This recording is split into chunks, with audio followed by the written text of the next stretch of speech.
I can't stand the conversation that people have around social media because it's how they choose to use it that makes it negative or positive. Yeah. It's just something that highlights whatever already exists. Oprah said it once that I shared on my social. It highlights your negative thoughts or it highlights your motivation or your positive thoughts. And I like your perspective on that because a lot of business owners don't think that way. But to answer your question, when I started putzing around, was my pilot business was my family business because I knew the insides of it. I knew how to work. I knew how to buy. I knew the customers.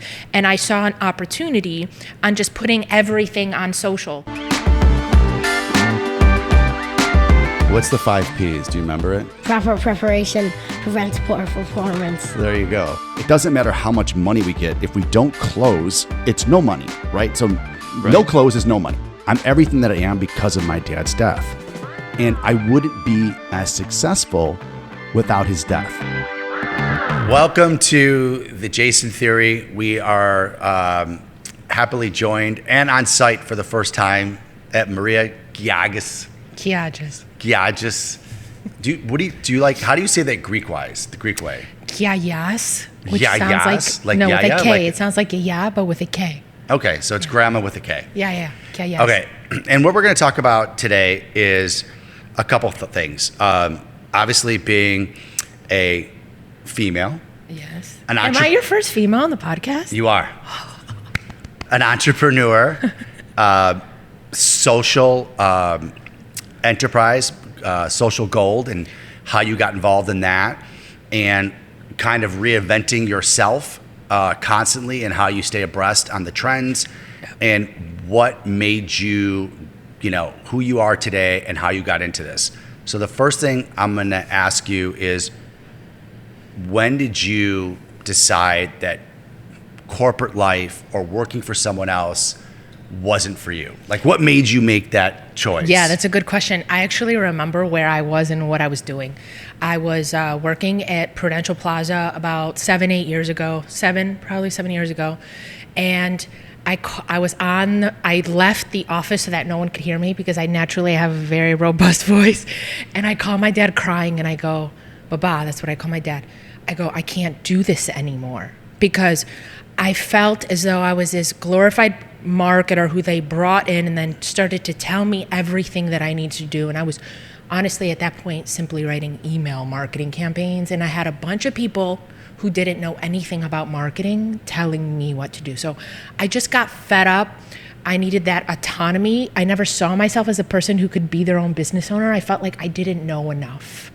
And I always had my mentor telling me, you just got to take the leap. You just got to take the leap. So I wasn't always a person who embraced risk. I kind of learned that along the way. So that was my moment. Now, your parents being immigrants, and which is coming to America, starting your own business, that's as much risk as you could take on. I mean, totally. When you had those discussions with your dad, or you had those feelings, do you think you had those feelings because you grew up?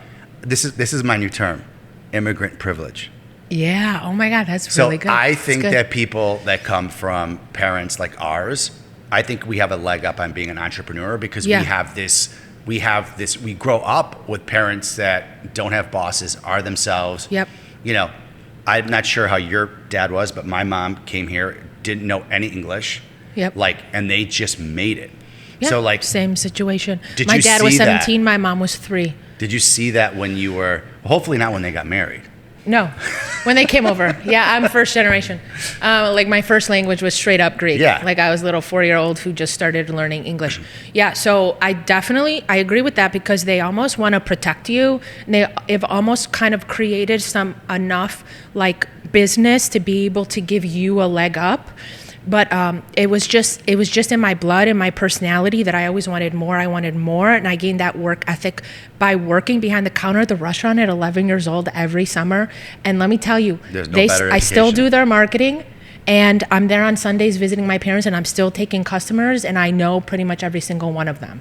And so, yeah, definitely, I think that happened what my mentality was, and I had to learn to let go of expectations that I had set in my mind, was that. And what expectations are those? Like, Yeah, I'm gonna be a I'll tell you right now. So CEO, I went to, yeah, exactly. So, you go to you go to a private university. I was lucky enough for my parents to pay for college, right? So that felt like so much pressure. Like, I have everything and now I need to create something even more than they had. And so in my mind, that was like being a lawyer, being a doctor, very much the standard. Yeah, like. Although my parents never pushed it on me, it was just be better, do more, make better for yourself. Like, Yeah. not even like, honestly, they never put any pressure on me. It was pressure that I put on myself. So I had this idea that I needed to do this like corporate, like, okay, I'm gonna be a CMO, blah, blah, blah. And I never considered opening my own business and just being autonomous and following my own rules. I think what I needed to do is learn what I didn't like first. And that has been kind of like my precursor in life. I need to know and feel and get burned on something that doesn't work for me in order for me to change something.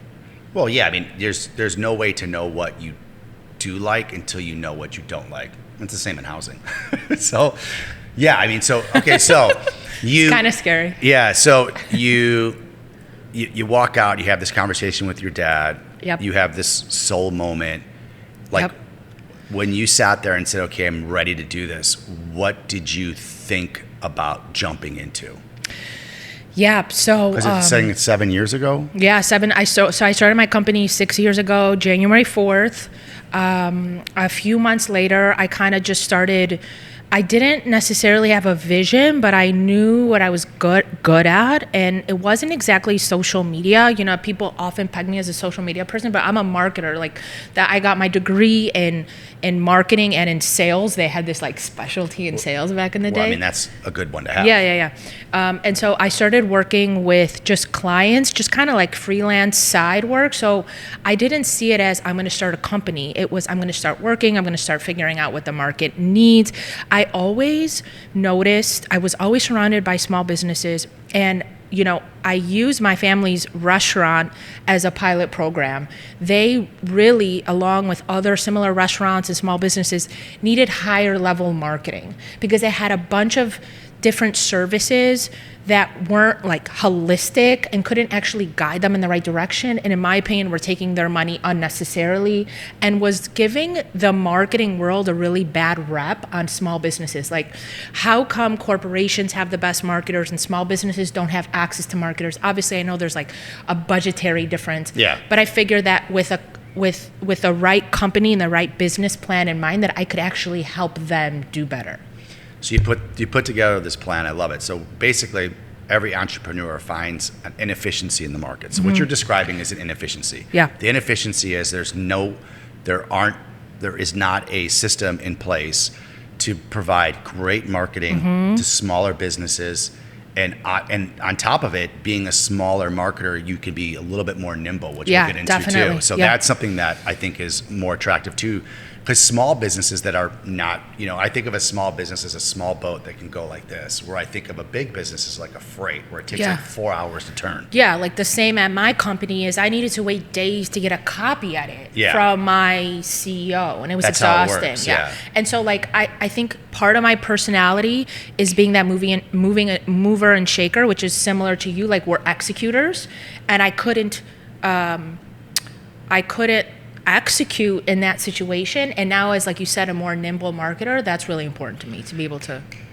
When did you start like putzing around with Facebook, IG, all these, and say, hey, listen, this is another avenue that I can really bring marketing to, and it's so cost effective for small business. Like, to me, like, and when I sit and I have meetings with agents underneath me, I'm like, dude, fucking social media is free. Yeah, I know. Content is fucking free. I know people often, I can't stand the conversation that people have around social media because it's how they choose to use it that makes it negative or positive. Yeah. It's just something that highlights whatever already exists. Oprah said it once that I shared on my social.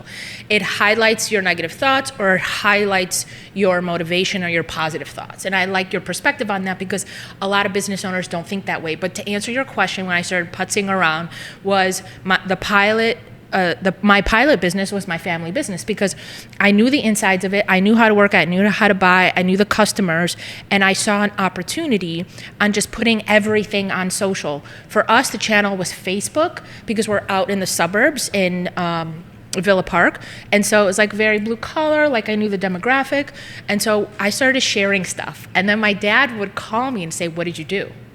And I'm like, what? So he was like the pulse of my business.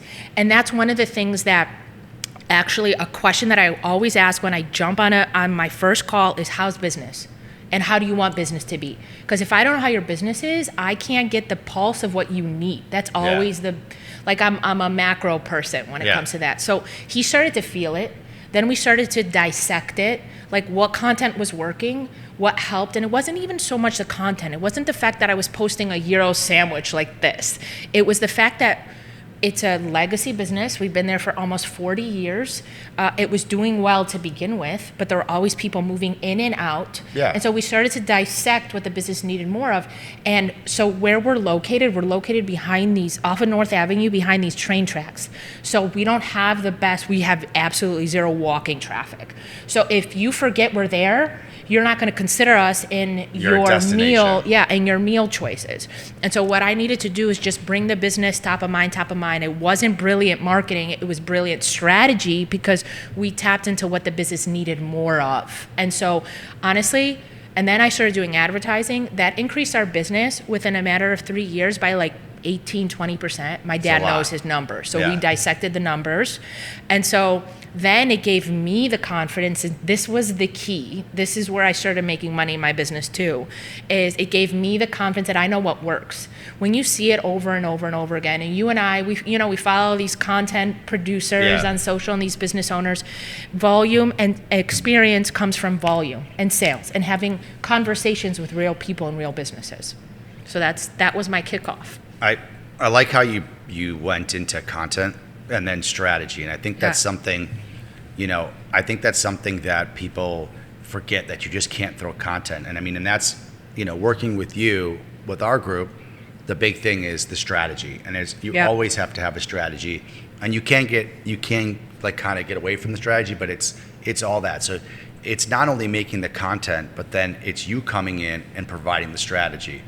And I think we're wrapping it all in a bow. That's how I feel like, When did your business start evolving into like, okay, what I need to do is be like, because your background's marketing, is like the main niche that people need help in is this strategy. Like, this is where you want to go. The strategy is this, and people fail on that strategic vision. Yeah. So I learned the hard way. I learned the hard way because my first 3 years of my business was plug and play.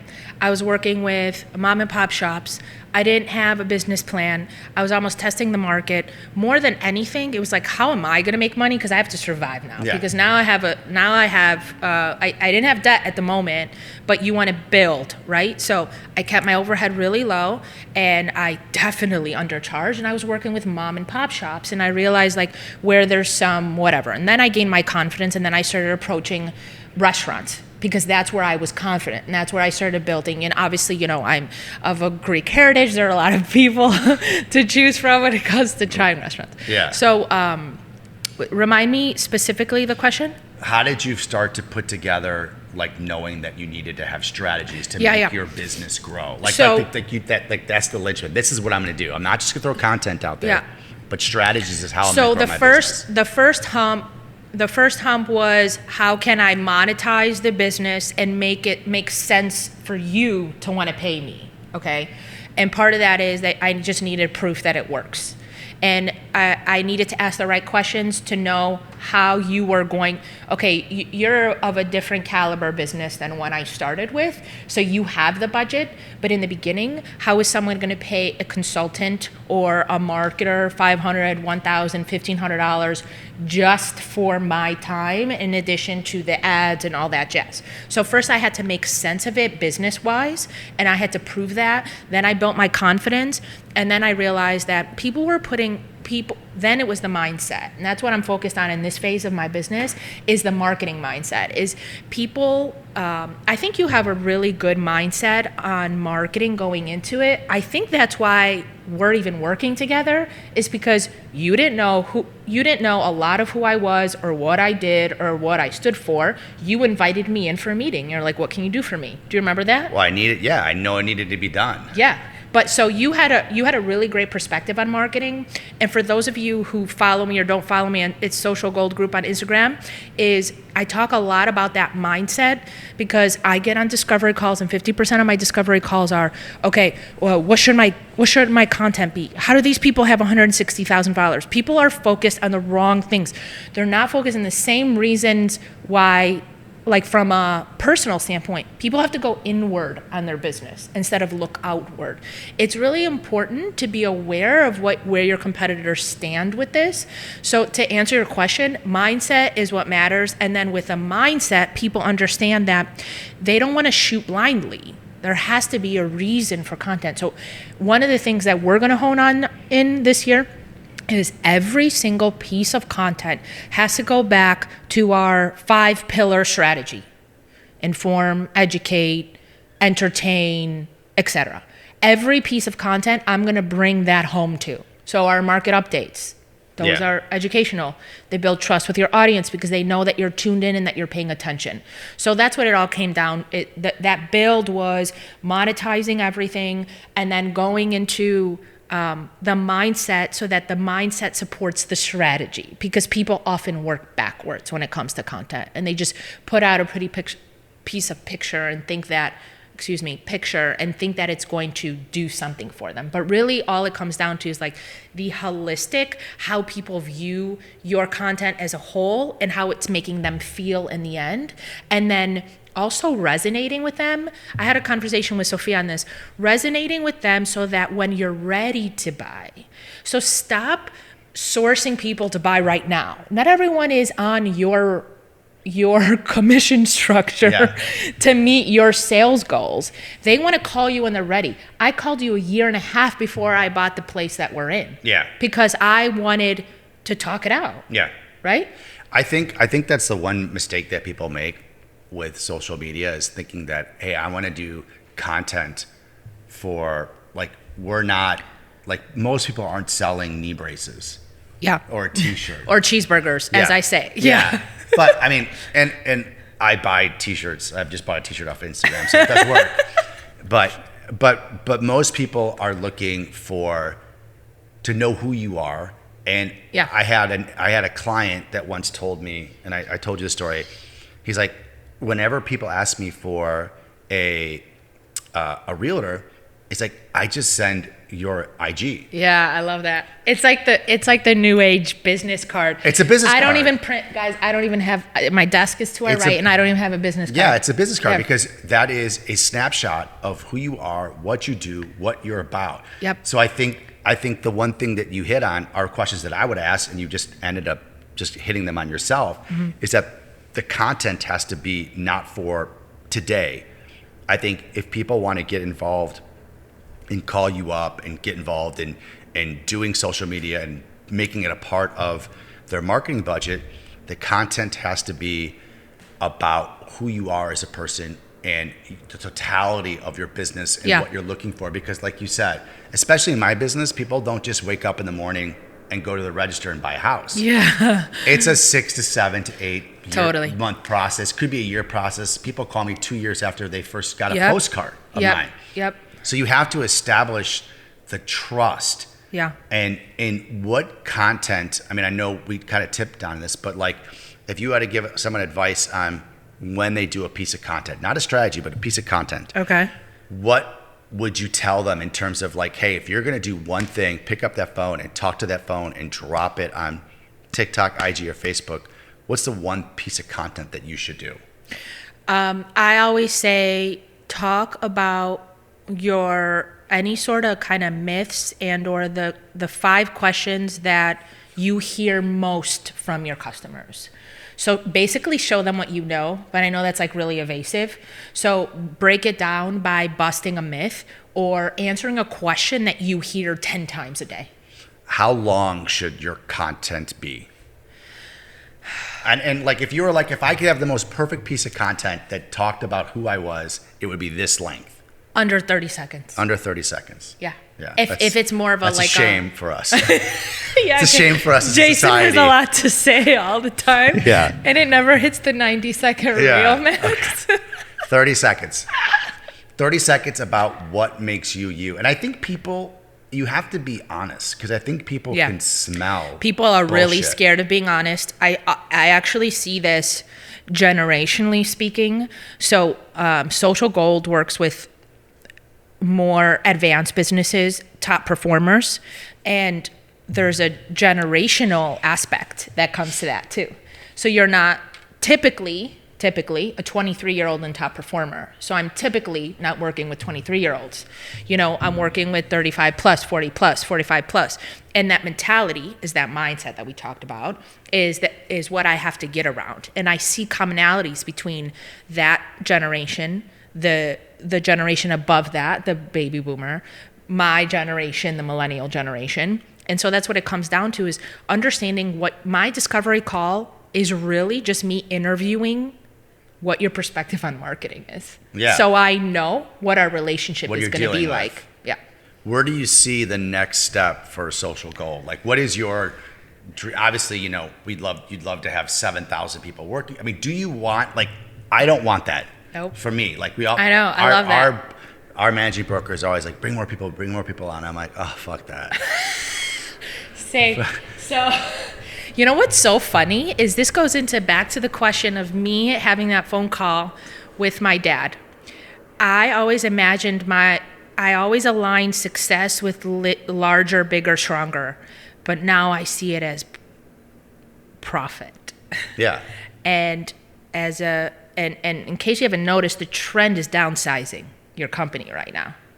I've always been a huge, I went to school for marketing and finance. So I have a degree in finance. And I know you wouldn't know that based on some of my stupid Yeah, I would have known real estate questions. But I have this weird thing with numbers. And numbers are really important. Why am I working so hard if the numbers aren't there, right? So Yeah. margin's really important. My shtick is keep your overhead low.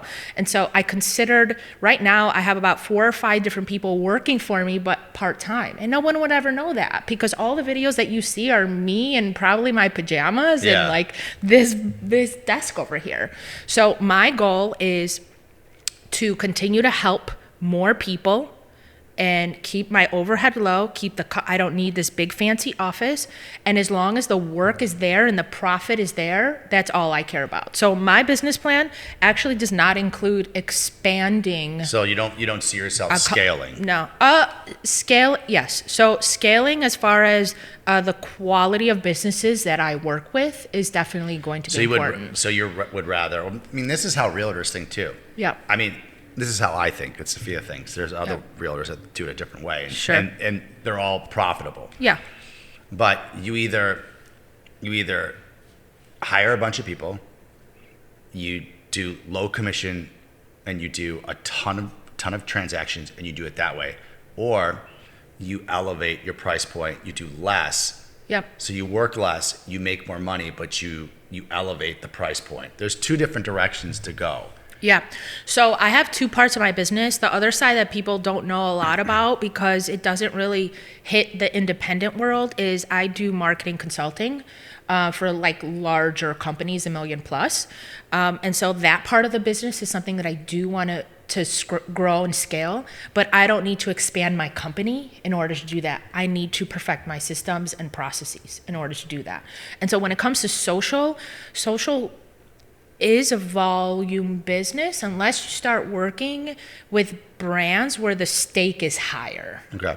You Yeah. know what I mean? Yeah. There's only so much you can charge for a retainer for a social media Before marketing they're plan, like, listen, this just doesn't work out for us. where it doesn't make sense Yeah. marginally. Yeah. So there's that part of the business, which I guess you can call the cash flow side of the Yeah. business, and then there's the working. There's so much room.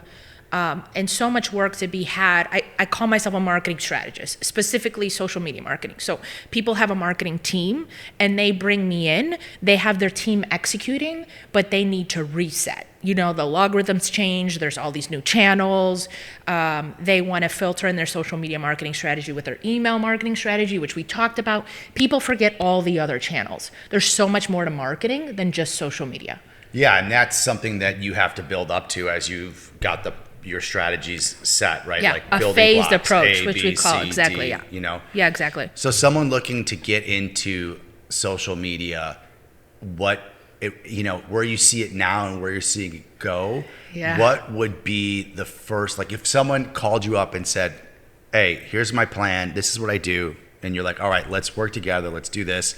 They have no social media experience. It goes, this is the first platform we're going to go on to. Let's take it from here and then expand from there. Which platform right now do you see the most, not returns, but engage? Like you say, engagement's the most important thing. Where do you see the most engagement? Okay, TikTok is a hot channel right now, but YouTube is really, really hot. My question, I can never give you an answer to that without asking certain questions. Where does your audience lie? Because you cannot exist on every channel greatly. I don't care what anyone says. You see how hard it is, right? Yeah. We have our phases sometimes. We have our phases where we introduce new channels, and then you almost kind of drop the ball a little bit and then get back into it, and that interrupts the growth phase. So really love YouTube. YouTube requires a high level of production, so that's why it's harder for small businesses because they don't all have the budget to bring in like a Videos drone and hub shit video like that, and all yeah. that kind of team. So that's why I can't recommend that first and foremost unless they're willing to work with me in a strategy standpoint. They know what it takes and there's buy-in. I love Instagram. Instagram is definitely my sweet spot. It's my favorite, and I don't care what people say it's going away. It's not going away. It's owned by Facebook. That's ridiculous. Now, that doesn't say that you should not start exploring with TikTok, but it's a whole other, you cannot double your Instagram content on TikTok. It doesn't work that way. You're learning that. Yeah. If you guys don't follow Jason on TikTok, I should say the company, _Stratton_team, right? Yeah, is their TikTok is a username. whole Yeah, different follow beast. him on TikTok. Yeah. We're kind of plugging and chugging right now. I'm Yeah. doing the same with Social Gold, just plugging and chugging. TikTok has passed Google as the top search engine. Yeah. Which is bananas. Yeah, so you actually bring up a really good point. Keywords have always been important in marketing, but they've never been crucial in social media, and now they are. Hashtags and TikTok Yeah. are everything. Like whenever we want to do something, Will's like, hold up, let me get on TikTok. Like, Dad, I want to bake a fucking cake. He Dude, literally Will goes- likes all my he literally- content on TikTok. Like this. He's the best. He's like this, I yeah. know. He's like, hashtag bake a cake. And he just sits there. And it's like I a love 10-second video Yeah. on like how to bake a cake. Like fast forward. I mean, he's But like, have you noticed how, you have kids? I have a niece and nephew. They love YouTube because it takes Yeah. them down that keyword word wormhole. yeah. You know? Yeah. YouTube's when they're going to sit and hang out for like 30 minutes. Yeah. TikTok's like when Will needs to know. Like Lee doesn't Yeah, do yeah. it, but Will, like if he needs That's to know funny. something, he never goes to Google. Yeah. He goes straight to TikTok and hashtags it. This is not to discount TikTok at all, but TikTok is really great for reach and like getting your personality out there and entertaining people, but you also want to drive them somewhere else. So for the buy part of things, I think in a business sense, the Yeah. best is YouTube if you can get people there because then it's a video and then it's your whole library. and I love email, even though I know that's not social media. Yeah. I'm a huge email person. Like I pride myself on getting 45% open rates for my clients. It's important Yeah, it's very important. because I'm so sick of hearing email is dead. It's not. I don't because think, this is who says email's dead? How do you talk to people? not my You mean email marketing? email marketing. Yeah. Well, I think email marketing, and you brought this up, I think email marketing with videos embedded and using that email to get people, I think it's fantastic. So it's a yeah, direct if link it's to your clients. Totally, and I feel like we should connect the dots by saying that a platform is just a platform. You should be cross-marketing your platforms, and you should be cross-marketing your social media with other marketing. Absolutely. In your because business. because they all do different things. Yeah, and that's where the strategy is. Like today, before we hit record, we were talking a little bit about LinkedIn and how we're looking to really push the thing on LinkedIn because, yeah, is it B2B? Yeah, but can you share relative business content and not feel like you're always selling people? Like people go to that platform because they want to hear about business, right? So if you don't have a strategy, you're like, well, Maria, how everything starts? What do I post? Well, who are we talking to, Jason? Yeah. Let's sit down, let's write it out, let's plan things ahead. I Things know don't just look pretty. I know LinkedIn's huge, but it is boring. You're like Will then. I know, it's like Everything has to be I don't need to know 7 seconds. No, but it's like the content. It's like, dude, I don't need to know like how paint's changed its formula. Fuck it, I don't care. And it just like I try to get into it. I look at it every day, and I'm like, oh my god, someone shoot me. That's funny. Yeah, there's not enough action on it. I guess I have the brain of Sorry, a I 12-year-old. guess I'll handle it for you. Oh my god.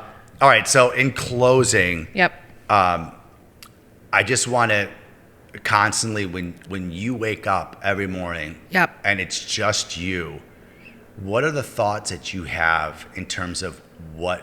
Well, first, no, let me rewind. Maria also like bike rides 20 miles a day.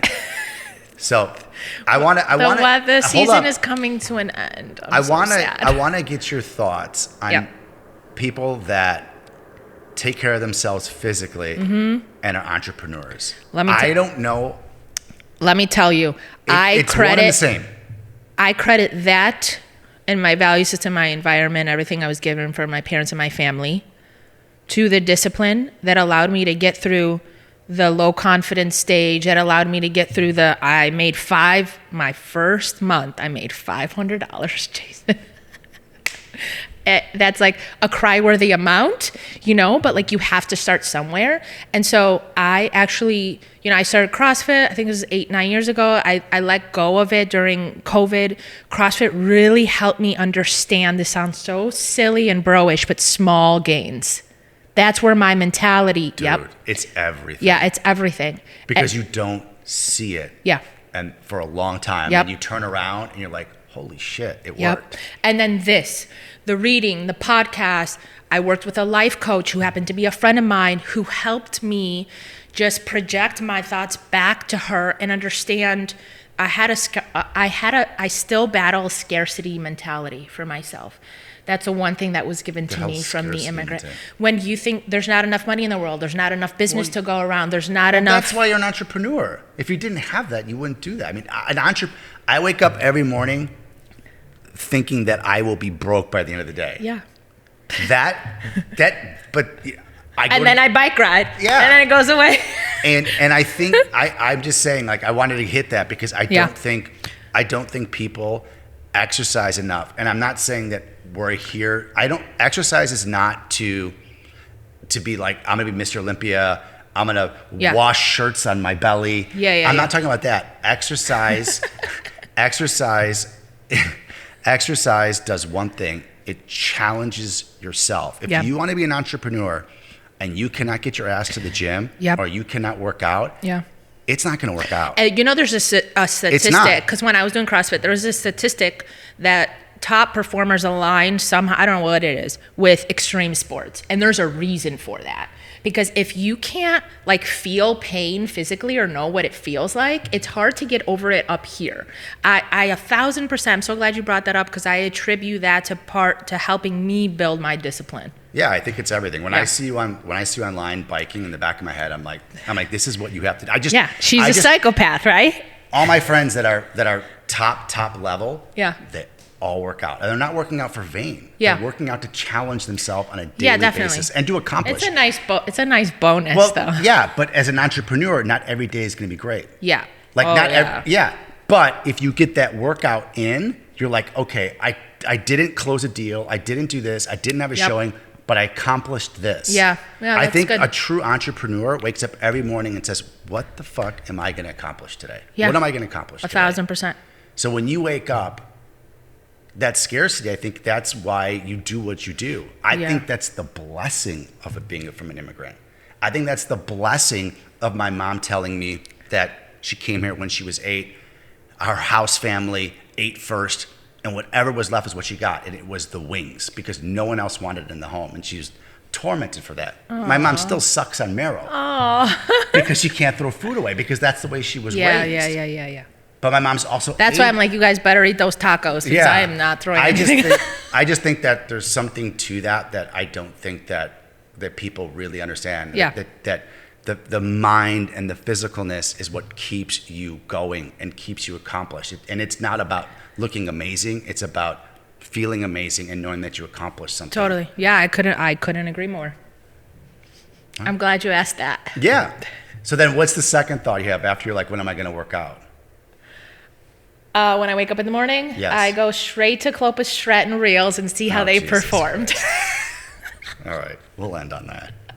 The bullshit's coming out. All right. Thanks. I just want you to know, I truly appreciate. I do remember that first phone call. You called me to talk about housing. I was like, no, I want to talk to you about social Yeah, media. that was cool. I go, there's some legs to this Yeah, shit. yeah. I go, I want to get involved. That's cool. And I think it's, I think it's a testament to your parents and how they raised you, and you're kicking ass. And I think that Thank you. being a powerful woman, you can do that, still be feminine, still kick ass, still work out, and still Wow, accomplish. See? this is the most I've ever Yeah. heard from him. Thanks, Yes. Jason. I think you've done a great job. Thanks for having me. And I'm excited to post this. And if it doesn't perform well on Reels, it's because the content sucked. All right. Noted. Thank you so much, and we'll see you in 2 weeks. Appreciate it.